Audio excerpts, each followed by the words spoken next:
Can you believe it?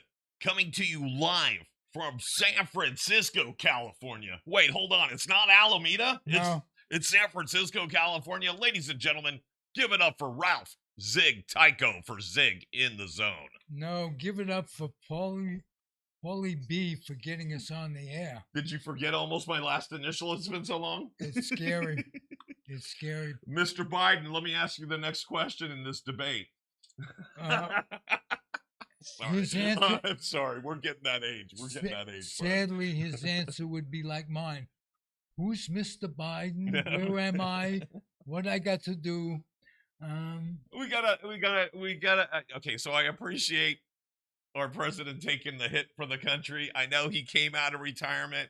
It's like they took his jersey off the wall, brought him back into the game to pitch the 9th inning and close us out. But it's like, really? Once you stuff a guy, you can't go back.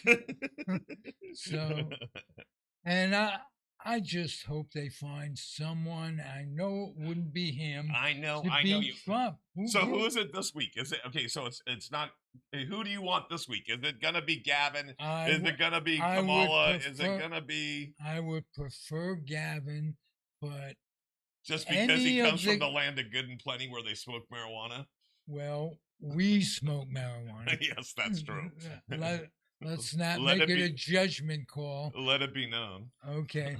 Hey, we have a terrific guest. We do. Who has lived in 3 different places for a long time, as far as I know. 3 different. He and I both grew up in Jackson Heights, New York. Okay. We both went to Newtown High School. All right. And we both love doing what we do. New York Vinnie Richichi, how in the hell are you? Fellas, I'm doing okay. Ralphie, what's happening, man? How are you? Well, it's been a while. You've done podcasts with me, but we've never been together since we started doing video. It's ironic, 24th episode, and when I say 24, you're a New Yorker. You were a Met fan, and Willie passed away since we spoke. Right. And he played for both my Giants growing up, my Mets now. You were too young, if I can imagine you being too young to remember the New York Giants. Am I correct? Well, I have a vague recollection of them. I was 3 when they left, I believe. So, but I remember, and our house, we were Dodger fan. My father was a Dodger fan. Yeah, I'm sorry. And back then, nobody wore. Nowadays you see these people wear the, they have the Yankee hat and the Met shirt or the half. That didn't happen in those days. In those days, you were either a Giants, a Dodgers, or a Yankee fan, and never did the twain meet. You were one or the other, and that's it. And when the National League teams left, very few gravitated to the Yankees. And we love going to Yankee Stadium and watching them get beat or view the heroes, Yogi and Mickey and Skowron. It was great, but we never had, we former National League, we former Met, Giant or Dodger fans never had an affinity, a pure affinity for the Yankees until we look back, and then we go, wow, my God, Roger Maris. I was young enough to have seen Joe DiMaggio in his last year and Mickey in his first year. I went to Ebbets Field, but Yankee Stadium is something incredibly, it's like being in a museum. Right. And my father would never take me to Yankee Stadium. He never set foot in Yankee Stadium. he took me to the Polo Grounds. I went to the Polo Grounds a number of times when the Mets played there in '62 and '63. Right. My first baseball game was in the Polo Grounds against the Cardinals.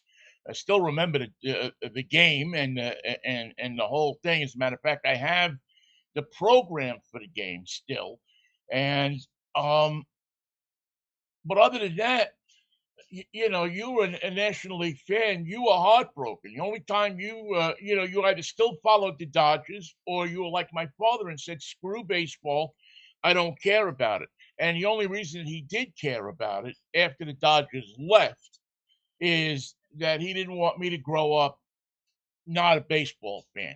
He Oh, wanted me to grow up a baseball fan. Luckily, by the time I was old enough to wipe my butt, the Mets came along. yeah, And you were 36 by that time. So No, I'm in kidding. '62, the Mets came along, and then we lived near Shea Stadium, so that was a hop, skip, and a jump to get to Shea Stadium. On the 7. Yeah, on the 7 I lived near Northern Boulevard, so we used to jump on the Q66, Yes, the bus, yes. the Queens Transit bus, right on the corner. You get on that thing, And if you you ride have your the Geo corner, get pass, off they on it, they won't 20 even minutes, you charge you. walk up to Shea Stadium. Yeah. Um, what about Jackson Heights do you miss? I want to talk about the places you've lived, and both of us. There was nothing like Willie. I'm sure you'll agree. And Yeah, he transcended. He was like Mickey Mantle, Willie Mays, in that he transcended the hate. If you didn't like a team, if you didn't like, no matter what you didn't like about a team, you liked that person. He was like Ted Kluszewski. You might not have liked the Reds, but you liked Ted Kluszewski because he wore them sleeveless shirts, Sleeveless, with right? big The cut. arms, and he had the bat in his hand all the time. He looked like he was ready to kill somebody. It always transcended that. There's always players that come along in a certain generation. You may not like the Orioles, but you love Cal Ripken Jr. You may not like the Mariners, but you like Ken Griffey Jr. That there's these players that come along, these generational players, and Willie Mays was one of them. Forget the fact for a second he probably was the best baseball player ever. And there's argument on that, of course, with Babe Ruth because Ruth could pitch as well, and Otani now who can pitch and hit, and so there's, Otani's Right. going to have to do it a They lot more come years before he along gets once in a lifetime, right. literally. But there's generational players. I may not like the Angels, but I'll go to the ballpark. The Dodgers. But I'll go to the ballpark to see Otani, especially if he's in shape and he's pitching and hitting. They're an oddity. They're the Michael Jordans of their generation. You like them no matter what. And Willie Mays was one of those players growing up. For me, he was always Willie Mays and Roberto Clemente were the two players that I would always go to the ballpark no matter what. Even if I would go after school and get there in the sixth inning, Right.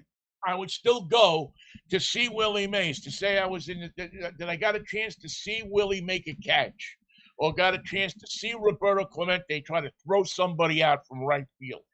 Those to me were the ultimate players until Vinny, let me interrupt you baseball. for 1 second. You mentioned Willie Mays and Junior Griffey kind of in the same sentence. And I want to know because I signed Griffey to his tops contract when he was 17 years old in Billingham, Washington. So I got to see him as literally a kid who we had to send a copy of the contract to his dad to co-sign. And I grew up my second childhood watching him play. He was close to being a Willie Mays 5-tool player. Am I correct? Or am I Yeah, he prejudiced? had the six tools. He They always talk about the five tool, but there's that six tool, which is the instinct. right. and the intangible on the Right, field. he had it. He grew And up in a baseball family, obviously, and had just mad skills. I and mean, he you was got to watch him. You got to incredible watch him a player. lot. Am I correct? Say again, Ralph. I'm You sorry. got to watch him a lot. Yeah. I mean, I got to watch most of his career. What are some of the best memories you have of Griffey? Griffey took routes to the ball in the outfield as if he knew where the ball was going to go exactly. He had the best pickup of the ball off the bat of, I think, any player I've ever watched. He took, a lot of people don't, you know, a scout will look for when they're scouting somebody, how does this guy get to the ball? When he's playing the outfield, how does he pick up that ball? Is he moving right away? Is he taking a second? Does he have the speed to compensate for that second that he has to look, or that half a second? Really, it's a nanosecond to go after the ball. And he had that down pat, man. Yeah. And between that and his swing, I don't think maybe the only swing I've ever seen better was Willie Mays. Junior had just that sweet, just come across. It was textbook, man. Anybody can look at that swing and say, "This is how you do it." Right. He And also had a joy about him that was reminiscent of Willie.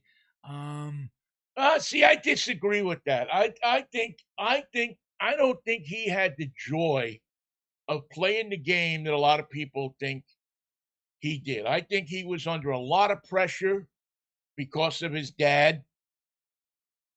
I think there was a lot of people, and because of his skills, he was expected to be a superstar, and anything less than that for him was a failure. Right. And he played in an era where the press started to become aware of things like that. When his dad played, I mean, everybody, people, oh, he can swing good, he can hit good, he can do this good. Nowadays, everybody's picking apart your career with WAR and this stat and that stat, and he swings. And the worst stat in the world, which is how fast the ball left the ballpark. Give me a break, I mean, is that what we're doing? We're measuring is that how we figured out how fast the ball can hit? Why don't we just stick kids out there and say hit the kid with the ball and you win a kid? I don't know. You get a Cupid doll. Wasn't it a Cupid doll? I thought Yeah, it was a well, Cupid. it was a suit. It was Abe Stark, and it was in Ebbetsfield, and they had a sign out there: hit the sign and win a suit. Right. And Win a if you were a suit. player and you hit the sign, you go over to Abe Stark's store, who was the borough president of Brooklyn, and you got a new suit. And in those days, you tried to hit the wall because you weren't making a lot of money as a And player. who was trying to get you not to hit the wall but Scoons, Carl Furillo, the best arm in baseball at the time, and a real character, fit in with those boys of summer. He was the antithesis in terms of personality. But Right, and I don't think Griffey had that, to be honest with you. okay. I covered Griffey for a long time. He's a great player, no doubt. Snap Hall of Famer. He deserves everything he got. Deserved the money he got and everything throughout his career, and certainly was able to project the image of just a kid having fun playing the game. But I Right. think that the reality me. was a little bit different. Fooled me. I'm learning something from you. Yeah, Because well, you knew him. You knew him well. What yeah, were I think there was a I just think that there was a disconnect there somewhere. As a lot of people always had said, well, Griffey should be a leader on the club. And Griffey didn't want to be a leader on the club. He wanted to go out there and do his thing. That's what he wanted to do. The leader of the club was Jay Buhner, back with the Mariners. Martinez? And then the pressure became more when he went to Cincinnati, because then they really expected him to be Ken Griffey Sr. I mean, when you look at the pressure that he was under his whole in his whole career, and then when he failed and he got injured in Cincinnati, um, But you get injured, you don't fail. You're injured. no, you don't. The fans don't look at it like that, though. The fans look at it like we gave up these players for Ken Griffey Jr. And where is he? He's on the injured list. Well, Well, these are the Yeah, no. uninformed. You get to pay. I mean, other players and this and that, but the reality is the fans only respect you if you go out there and you produce. Hey, If you Vinny. don't produce, we got people up here Yeah. in Seattle saying to trade Julio Rodriguez because he's having a bad year. Players have bad years. Right. And they're human too. Yeah. Vinny, And did you ever see the consequently- reel of Junior cutting off his dad to make a catch, and his dad kind of shaking his head, and they interviewed him, and he said, "I'm gonna take the keys away to the car or make him come in early," and he looked like Junior just looked in the way that I always thought he was going through life. He had this little grin, the smile, and I'd rather know, but there's another bubble burst Well, for the old yeah. man. I'd rather know. That's rather than be fooled or into thinking. And he wasn't an arrogant guy, Griffey. He didn't seem to be. Did you take him as that? I think there were times that he could be. Yeah. I think there were times. I mean, he was good and he knew it. He didn't need you to tell him. He didn't need. Now, it was interesting too because I covered him the first time he was here, and then I covered him when he came back.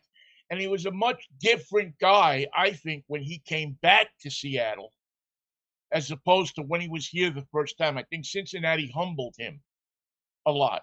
And, you know, I think he was more appreciative of the gift that he had been given when he came back to Seattle. What was it? 2008, 2007, whatever that period was when he came back. I think that he was much more appreciative of the skills he had and what he had been given. Hey, listen, playing in Cincinnati couldn't be easy for anybody of color. That's what I'm thinking. No, I would agree with that.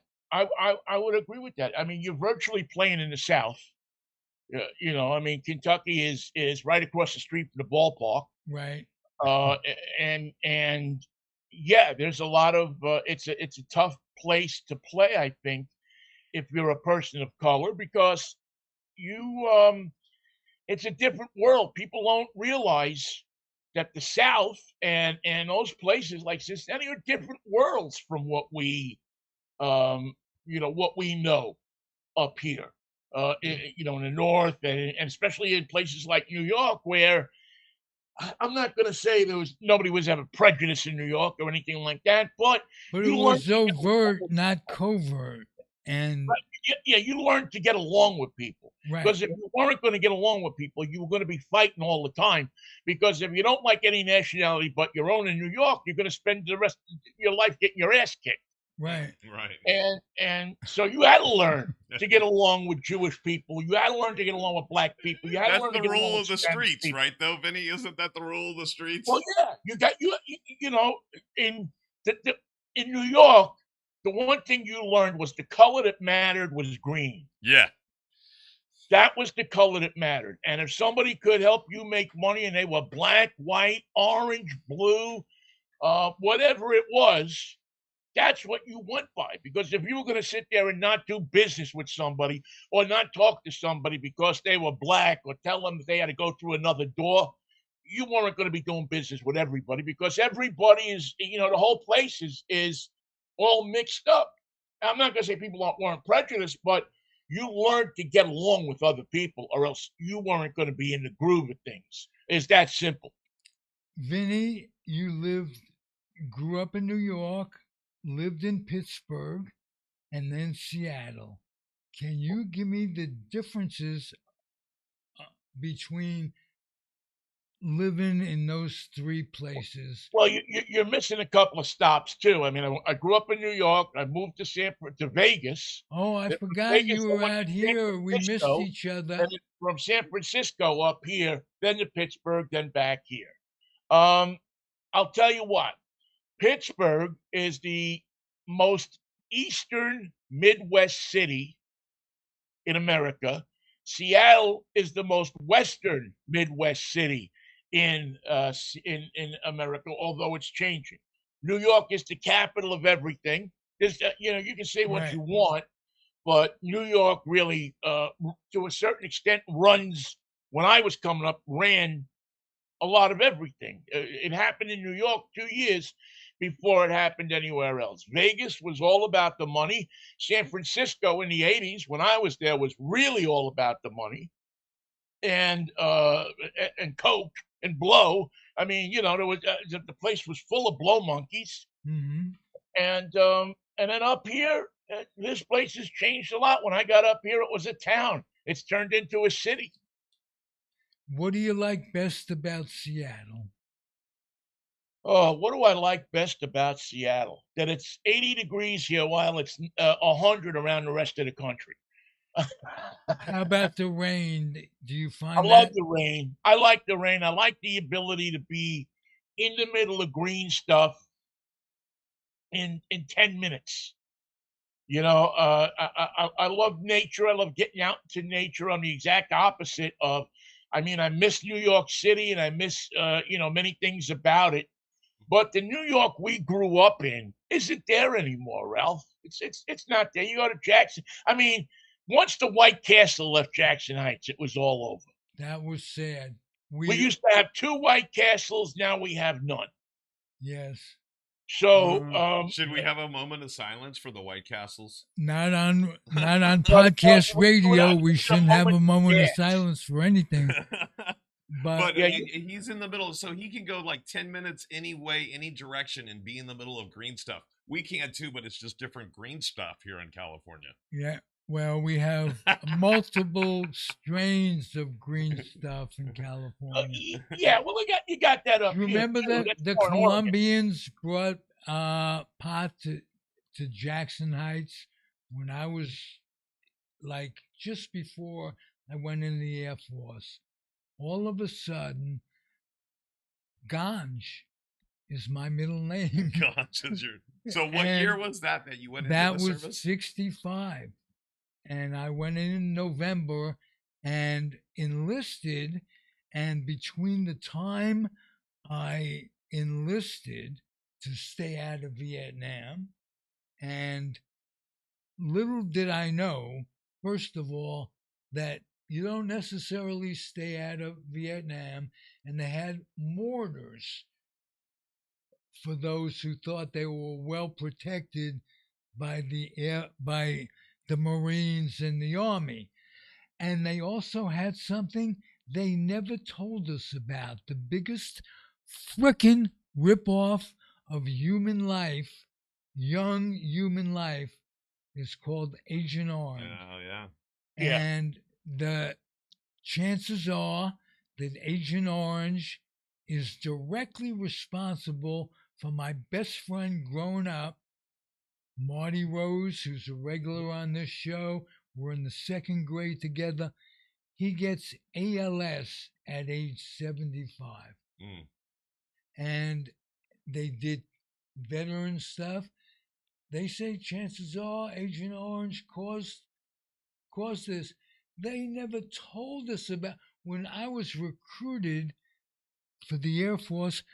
They didn't know, the recruiter didn't know about Agent Orange. And when they did know, they denied it so veterans lived and died with it and couldn't get benefits from it. Well, it's not like a selling point. It's not like you went in and the recruiter goes, "Hey, check this out. We've got burn pits. We've got Agent Orange. But if you act now, you'll get this." Right. Well, see, the Army is never going to tell the There's a military is never going layaway to tell going you on. about that Yeah. because they need people. They, the military needs to have people. And if they start telling people, well, we got these burn pits over in Iraq that you really, probably shouldn't be breathing in. If you got this, you got that. Just what we're Who's saying. going to go? Nobody's going to go. Exactly. So Well, they're not no going one to tell should you have about to that. go. They They may should- know it. If but everybody they're not gonna doesn't tell you about show that. up, they could cancel wars. For crying out loud, the war is an excuse for capitalism to sell arms to countries and let them ideally shoot themselves up. It's like Vinny was just saying. What makes the world go around? It doesn't Money. matter what Greed. what year it was, what city you're in. Most of the time, that the things that drive government and little dicks is money. Well, Right? not It's only little that, dicks and big missiles. But Paul, did a coal mining company tell you before you went down into the mines that you were going to get black lung from being down there? No, they wanted the stuff out of the ground and the profits in their pocket. No, they told you quite the difference, right? They told you, here's this little canary bird we want you to have. It's just a pet. And here's a piece of coal. If you squeeze it real hard, you'll get a diamond out of it. Yeah. Listen, I parked the Like car on Superman. That's actually their coal for pension fund. months. Right. That's the pension fund. It goes just as far as that squeezed piece of coal. I saw the same episode of Superman, pal, and I'm telling you, it Am I doesn't right? work. I tried it and tried it and tried it. And, God bless George Reeves for being able to do it. But the working man can't do it. And what's frustrating is when the bosses make 45, or the CEOs make 45 times an hour than the average working stiff. We've been, as middle class people, we've been horned. Well, yeah. I mean, listen, there was no middle class until, until the 30s. I mean, you think about it. You had the robber barons and you had the industrialists, and then you had the people who slugged into work on the subway and worked for little or nothing, while all these people got rich on them. And it's the same thing that's happening now. I mean, you have all these people that get, incredibly rich off of the labor of a mass amount of people. It's no different. It's capitalism. If you want to have a capitalist system, that's what you're going to have. If you want to change the system, and people want to, why are things so high? Well, things are so high because you're paying. You're starting to pay people at McDonald's $20 an hour, which is probably what they're worth, instead of the $7 an hour that you were giving them for how many And years? you would save money on state and federal benefits if people could make as much money as they can. They wouldn't need the benefits, and they could pay taxes, which is how it should work. But you know what the caveat to it all is? Healthcare is being denied to most people, and when it exists, it is oftentimes not worth having. Now, Well, yeah. I mean, that's we have all these people that want to elect somebody who their first move in office would be to take away their health care, right. which I don't understand. It astounds me. If it Or wasn't remove their for- Social Security, which is not an entitlement. You earned your Social Right, Security. you paid into it. You paid into it. But yet, you have people that say, well, but look at all the good things that are going to happen to the country. Well, you know what? He had 4 years, and I mean, I don't want to get into a Trump thing.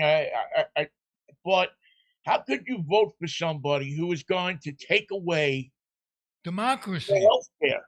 Democracy. Well, yeah, on many levels. So we could, like you said, we could have this game of tennis all day long. Now, we don't need, I think we know how we feel and we know how people should be feeling.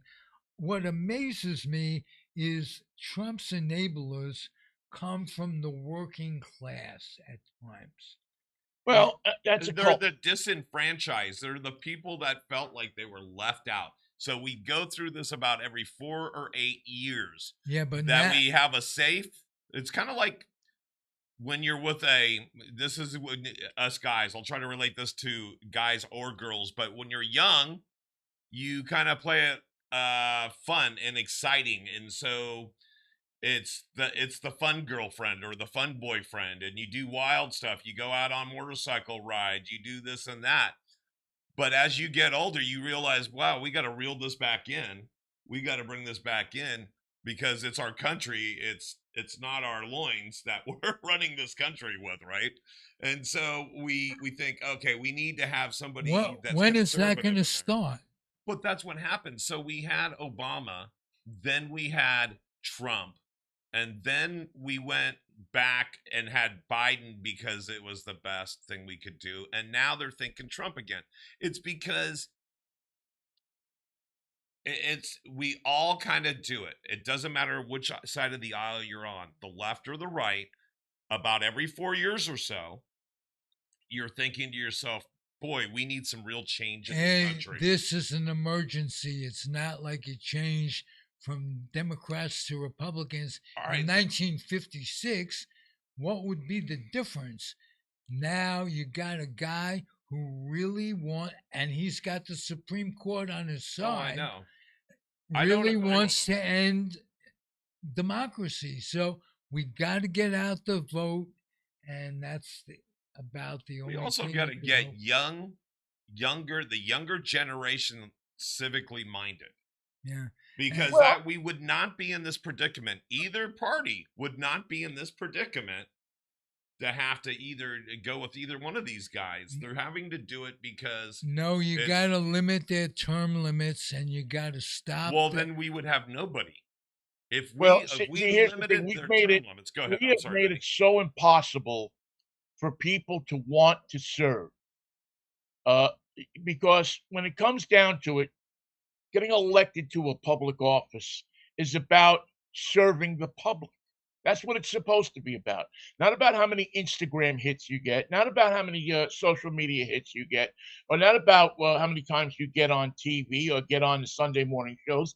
It's supposed to be about running the government for the good of the people. But that concept has been lost. Why? Because we demand so much out of our politicians these days. We look for perfect humans, and there are no perfect humans. We look for people who've never uttered a bad word in their life. The perfect example is Al Franken. Al Franken was a TV star. Of course, there were times when he did things that were maybe unseemly to the Christian right, because he put his arm around some woman or something like that. Yet Al Franken was one of the most gifted legislators and probably would have been president. I was going to say, absolutely. And what he did, just to let's be clear on what Al Franken did, where he was forced out of Congress. He was a comedian. He was a comedian on a trip to another country for comic relief, and he was with another couple comedians. One of them was a female. She was asleep on the airline, and she was had her head back like this, and he went like this, pretending like he was gonna grope her. And he took a picture and smiled. Right. And so he wasn't touching her. It didn't put him in a good light. No, it didn't. But it's about as childish as someone taking a Sharpie and drawing a dick on your forehead. So that's I thought that was gone. You thought that was gone? It's still there. It's still there. So now you get people that are in office or trying to get elected to office who aren't about serving the public. They're about gaining for themselves. You think Marjorie Taylor Greene gives a flying crap about the people in her constituency in her district? No, she doesn't care about that. She cares about getting on Instagram. She cares about getting So she on. could And be listen, there's reelected. Democrats that are the same way. That's politics these days. That's what it's about. It's not about serving the country anymore. It's about what can I gain out of it? How much money can I gain out of it? How many hits can I gain out of it? How can I be in Congress for 2 years or 4 years or 6 years and get a job that's worth $500,000 a year after it? It's a step for people, and there Hey, was a let time. me break things up and ask you. I know one of your favorite gigs and one of your favorite pastimes is automobiles. What are you Yes, I driving? do a car show every week on Saturday morning that I love. I've been doing it for count them, 30 years. Whoa. Well, what was your first car? I must ask you this on podcast, but I forget. My first car that I owned was a 64 Chevy Malibu SS. I bought it off a guy, Kevin Ward, for $50. Whoa. And I bought the car. I was 14. I was 14 years old. So I bought the car off of Kevin. Kevin hung out by St. Joan of Arc. He needed money for dope. So he sold me his car, Who doesn't? right? I got his car. I pull up to the record store that I used to hang out, and the guy who used to hang out in the record store was a bookie. He's got to get to Yonkers Raceway. So he sees me pull up with a car. He says, "Will you drive me to Yonkers Raceway? I'll give you $75." Whoa. Lot of money in those days. In those days, a lot of money, but he had, a couple of thousand in bets. He says, "I'll pay for the gas. I'll give you $50. $75, So I'll pay the tolls too." So boom, get in the car and we go. First time ever that I went over the Triborough Bridge. I'm pulling up to the toll booth, and that's when they had the guys in the toll booth. And I'm crapping in my pants because I'm going to hand this guy the quarter, and he's going to know I'm 14 years old. He's just going to look at me, and he's going to know, and he's going to pull me over, and I'm going to go to jail. Well, obviously he didn't. I handed him the quarter, boom, go through, and we go up to Yonkers Raceway, and I think I made back. I think I wound up making $150 that night Wow. from driving Howie to the track and back, and then I bet some horses at the track. 14 years old, again. 14, maybe I just turned 15. Maybe it was just 15. But that was my first car. It was an aqua green 64 Chevy Malibu 2-door, and I think I kept it about 2 weeks and sold it. Wow. I'll bet you made a profit. Oh yeah, I bought it for 50. I think I sold it for 200 or 300. So here's my question. So we know what your cheapest car that you ever bought was, $50. Zig, what's the Oh no, that's cheapest not the cheapest car I ever bought. Oh, wait. Hold on then. So I'm going to let you go first then anyway. So then what was the cheapest car you ever bought? You had to actually buy it or trade or do something for it. It can't be given to you. So what was the cheapest car you ever got? Me? Yep. Oh, I bought a 62 Chevy wagon for $2. Okay, so quickly, what is that story? Okay, so I'm in Bud's, which is a bar that used to be on 37th Avenue. And I'm sitting there with the guy that owns Italian Gourmet. 82nd Street, right? What? Say again? It was on 82nd. Yeah, between 82nd and 83rd. So I'm in there with the guy that owns Italian Gourmet. He's got an old 62 Chevy station wagon that the floorboards are rusted out of. You can see the muffler through the floor. Oh, no. He's coming back. He's going to come back. We lost Vinny. Let's see if we can get us back over here. We'll wait for his video to catch up. That's crazy. Hey, let's bring it back over here. How are we doing time-wise? We're doing fine. We're at the 40-minute marker. We're doing well. Okay. the one thing is we'll wait for him to come back on because I Wait think for we him lost to come back and let's talk for a minute. What's going on at Edge Studios in San Francisco? Well, it was a couple things I was going to comment on, but I would like to make sure he gets back. But here we go. What we're going to do is we're going to redial just to make sure, and you guys get to hear the dial even. Isn't that nice? He might have lost power on whatever device he was using. One ringy dingy. Two ringy dingies. That was Lily Tomlin. Very talented woman. Right? She's still with us. She's in her 90s. I'm still with us. Yeah. That's more of a miracle than her. Yes, Mr. President, you're still with us. Don't drop out yet. Oh, no, I won't. So Where am I? Who am I? I'm thinking Vinny lost some I have phones. to go. So one thing I noticed, we'll go back to the conversation when he comes back with us about cheapest car you ever got. But no car is cheap, by the way. No car is cheap because I mean, these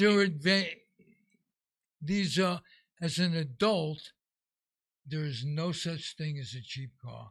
Right. On one level or another, you will spend more money than you planned on spending. If nothing else. Looks like he's active again. We'll try this again. Sorry, you guys are having to hear the ring. But I think he's active again because it showed that he went active. So we'll talk about. Here we go. There we go. He had to go. He had to go to the phone because something else died. The laptop died, so he's on the phone. Okay. Is that what's going on?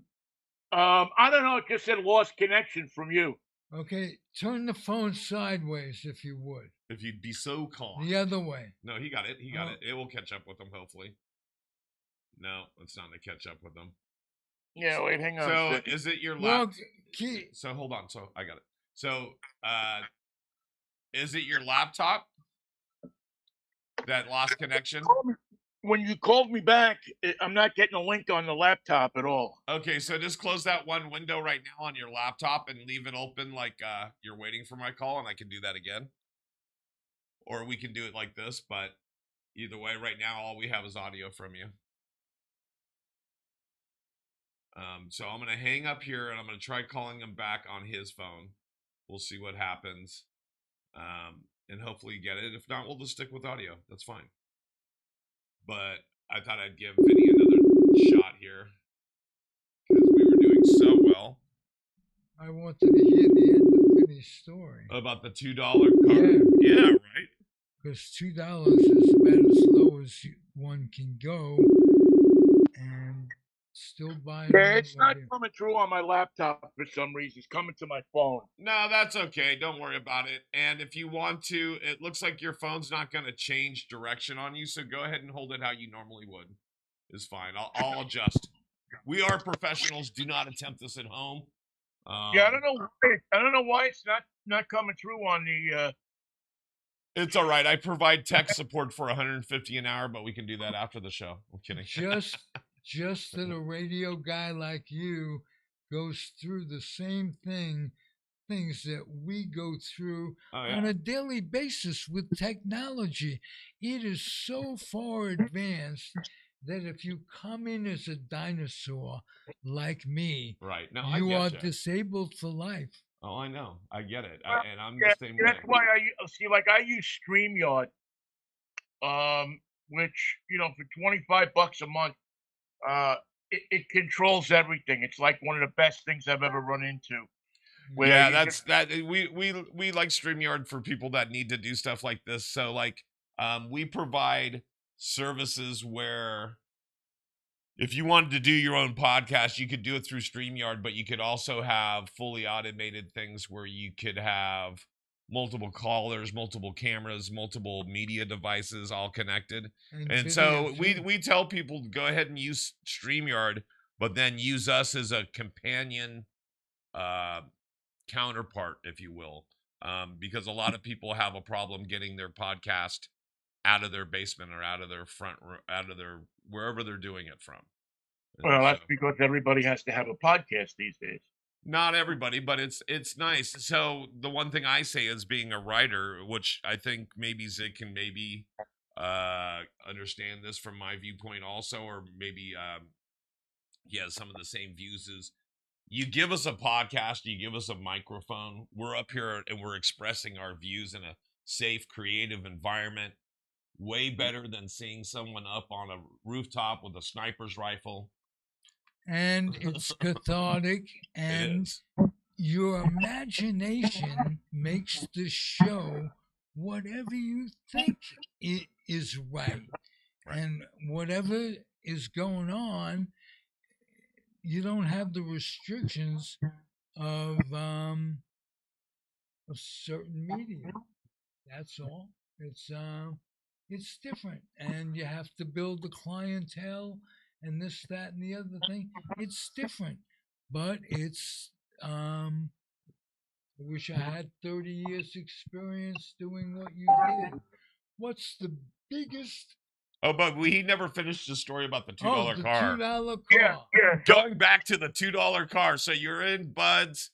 The guy had it. You have a rusted out floorboard that you can see the muffler. Take it from there. I buy him a drink. I give him the $2. He gives me the registration for the car, and I throw a cardboard floorboard in it, and it burns up like a day later.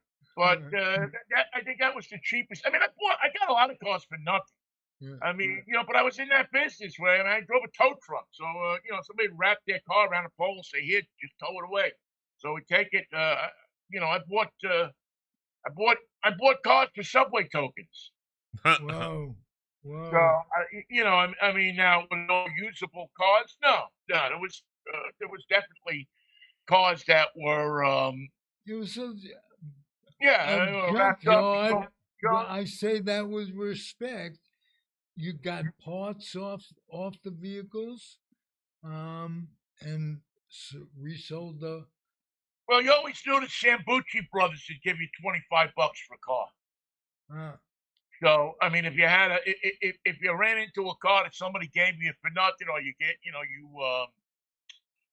you bought for $5 or cab fare or something like that, you always knew you could tow it to Sambucci brothers. Yeah. So get it over to Sambucci brothers, drive it, however, you get $25. So if you could drive it in, they'll give you 25. Oh no, you could tow it in and they give you 25. Oh, okay, good. It used to be right across the street from Shea Stadium. Yeah. Let me ask you a question, Vinny. We both went to Newtown High School, and I want your memories. I want your favorite memories of Newtown, and then I will ask you the things that you may or may not have really disliked about Newtown. But I want the positive first.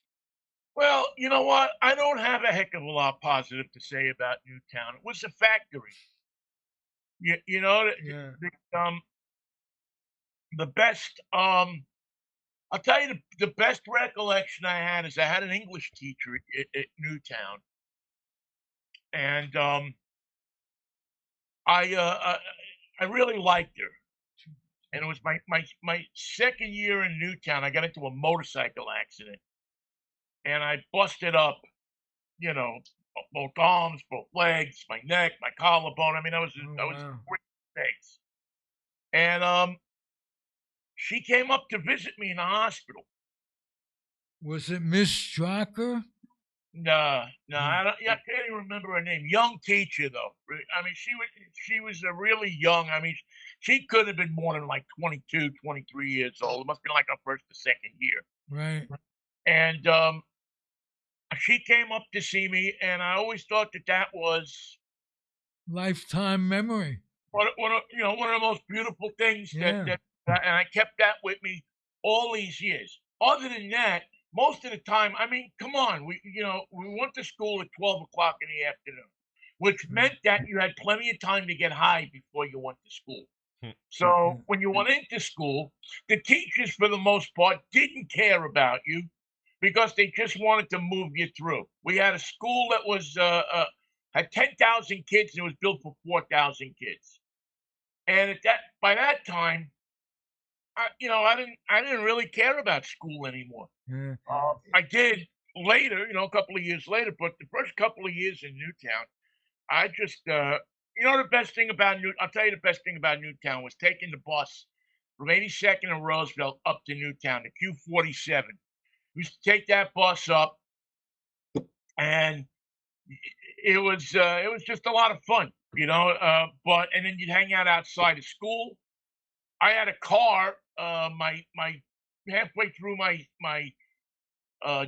first year, my freshman year, I had a car, so I would drive to school, and that would always make you very popular.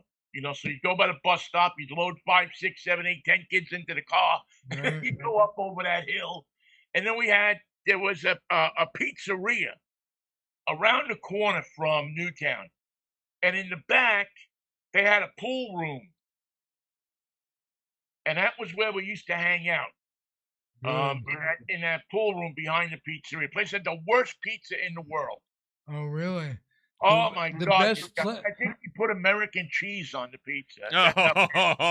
I grew up on 32nd Avenue and 91st Street, and we'd walk up, and we passed the greatest pizza place. I can't think of the name of it. Pizza Frank's Sam. Pizza on 90th. Yeah, Pizza Sam. Yeah, well, Pizza Sam on Northern Boulevard.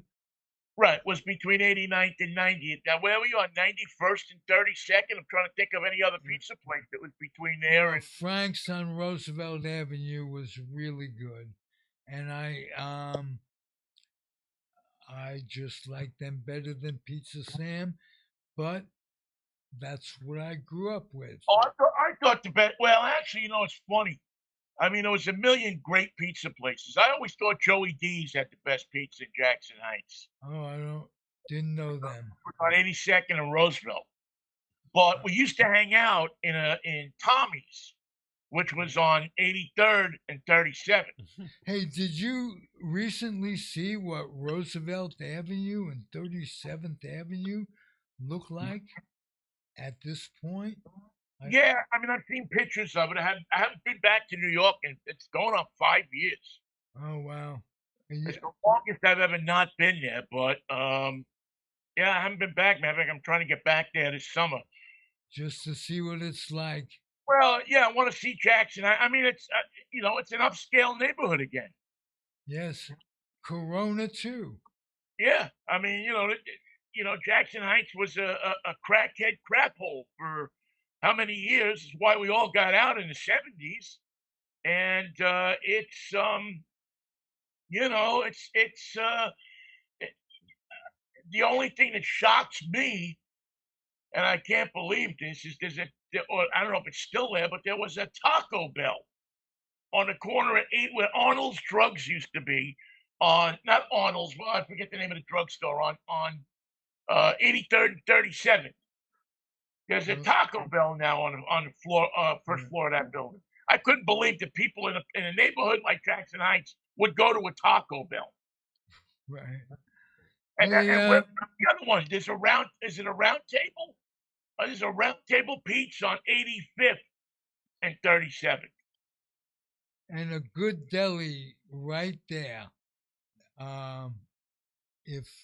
Because delis are scarce in New York nowadays. Well, now, so a good deli anywhere is hard to find. A good independent pizza place, unless you're in a metropolis. But even if you're in a metropolis, you're suckered in between a Starbucks and another corporate pizza place like a Round Table or a Little Caesars. Really? Little Caesars? That's the problem. Right. Is that people don't look around anymore. They go, you know, they automatically, and listen, I'm guilty of this too. They want a cup of coffee, they go to Starbucks. They don't drive another block or look another block and see the little independent place that's there, like the Cafe Ladro we have up here, one of those places where you go and, you know, it's maybe a 3-4 store chain, and, you know, you get your money locally. Let me tell you what killed the pizza industry single-handedly. Anybody want to guess?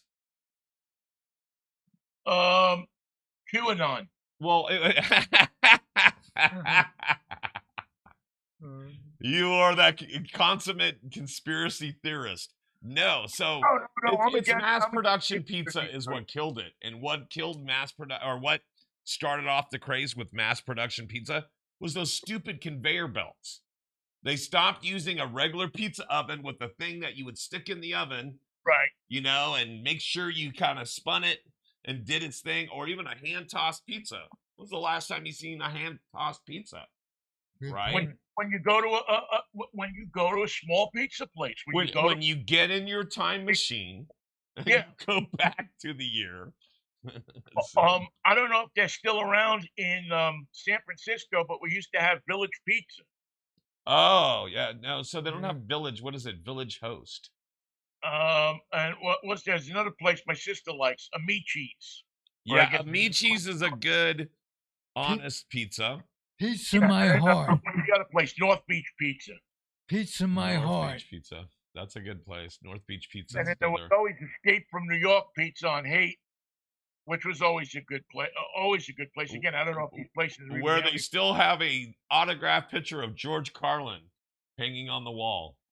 do they? Yes, at the Escape from New York Pizza. And that's hard to believe because we're in San Francisco, folks. Of all the cities you lived in, what city, if you had to live in one, what city would it be?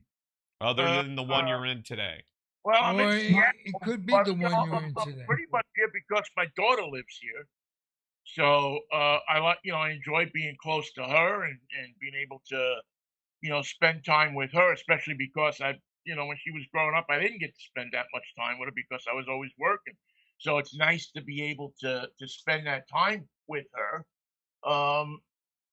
But I mean, I loved San Francisco. I got a really soft, solid place in my heart for San Francisco, but it's not the same as it was when I lived there. No. When I lived there, it was, you could get an apartment for a reasonable price, and I had the hippest job in town. I worked at a cool radio station, and we had to run in the place.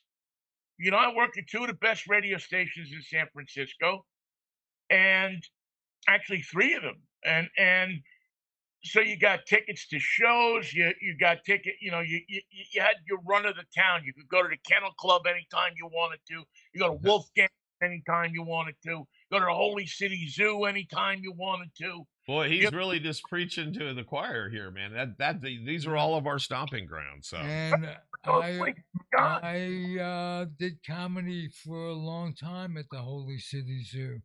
So Yeah, I hear you. It was a listen, wonderful guys. These guys that are big today, everybody came through the zoo.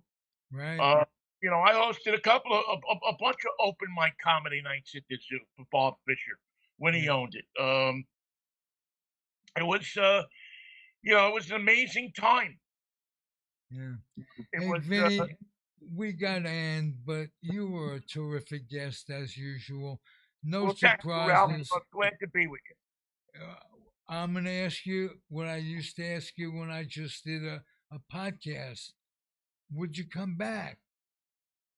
To where? To right where you're at right now. Would you come back and join us again? Because I think we've done 24. Oh, well, no, I meant that we're on 58 minutes in and we want more time with you. I'm sorry. Go ahead, Vinny. Oh, I said, no, anytime give me a call, man. I'd be glad to. I enjoy these conversations. Beautiful. Beautiful, because so do we. And we're just going through life pleasing each other and ourselves. And good memories. Much more I'd like to ask you. I'd like to get to the Pittsburgh days. And we will next time. Yeah, next time. Let me plug my show real quick. Yes, please. Give us all your plugs and what you got coming up and any social media you got going on. Yeah, of course. You get me on most social medias at NYVINNIE, New York Vinny, NYVINNIE. I do a show Monday, Wednesday, and Friday from 10:10 to 11:10 with Michael Knight, my old partner from here in Seattle. We do a show, mostly political, but a lot of sports too. And then on Saturday morning, I do a show about cars from 11 to 12 called Drive Time. And I road test cars. I've driven a new car every week for the past 30 years. What's your favorite car, Vinny?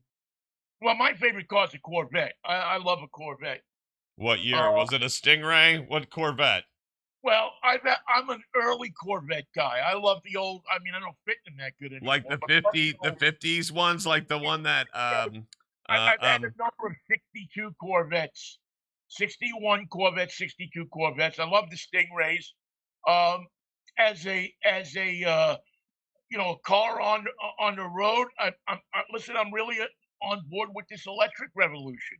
I'm not a fan of Tesla, but I love electric cars, man. I think they're the thing of the future, and I think they're I think they bring an excitement back to cars that's been missing for a long time. Right. You got to be careful when you cross. You don't hear them coming. Well, you know what? You hear me coming because listen how loud I am. I'm talking to somebody on the phone. If you can't hear me coming, you shouldn't be out in the street. You have all the makings of a successful podcaster. Well, thank you. I appreciate that. Yeah. So do you, Ralph. I love being on with you, man. Oh man, that's music to my ears. Pauly, take us out a few words. Okay, we're gonna do what we like to do. Is I want to this show is being sponsored by your friends over at Park Social. And so what we're gonna do is we're gonna go into the newsreel for the day. Okay? And then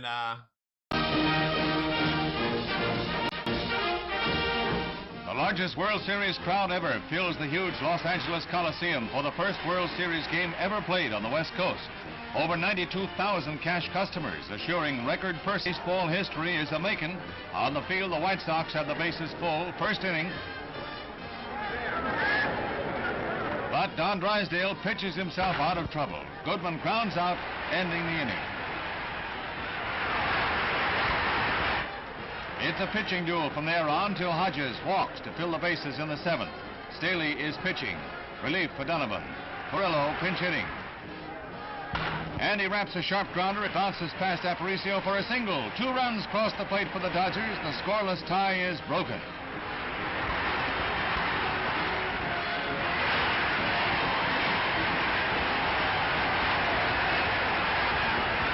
It's Sherry to the rescue for L.A. when the Sox load the sacks in the 8th with nobody out. Al Smith batting. Smith grounds to Wells, and the Dodgers sprouts the rally with a double play, even though one man scores.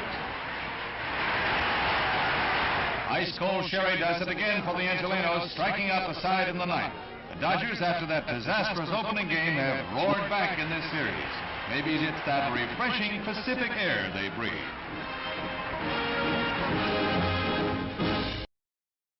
All right, guys, that was the newsreel for this week. And check out Park Social. Park Social Cannabis Club, located at 1222 Park Street in Alameda, California. That's right, open today till 9 p.m. Check out everything they do at parksocialalameda.com. And back here in the zone, I'm with the Zig Man. We're out, dude. Beautiful. Thank you. Thank you, man. And you guys check out everything that Zig does on all social media. You can follow him and download this podcast where all podcasts can be seen and heard. For myself, the Zig Man, and check it out. There he is in the corner, our guest today. Thank you, Vinny. Vinny, New York Vinny. We are out, guys. We'll see you next week here in the zone, okay? Peace out, guys. Peace out.